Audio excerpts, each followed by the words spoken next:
দীর্ঘ বেশ কয়েকদিন ধরে আমার গলার অবস্থা এতটাই খারাপ ছিল যে ভিডিওগুলো দিতে আমার বেশি লেট হয়ে গেছে।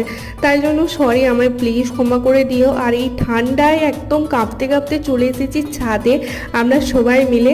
যে 2023 পেরিয়ে 24 পড়বে, সেই জন্যই আমরা ভাবলাম চলো কালী পুজোর যখন একটা ফানুস রয়ে গেছে সেটাই সবাই মিলে উড়িয়ে দিই। বিনা গান ছাড়াই আমরা নেচে দিলাম। এটাকে কি নাচ বলে আমরা জানি না, তবে আমরা জাস্ট মজা করার জন্যই করছিলাম আর কি।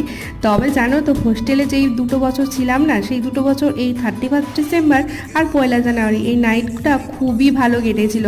তো যাই হোক, অতীতকে এখন মনে করে মন খারাপ করে লাভ নেই। সামনে যে বর্তমান আসছে সেটা নিয়ে আমাদের চিন্তা করা দরকার, তাই না? 2023-এ যে যে ইচ্ছাগুলো আমাদের পূরণ হয়নি সেগুলো যেন 24-এ পূরণ হয়ে যায়।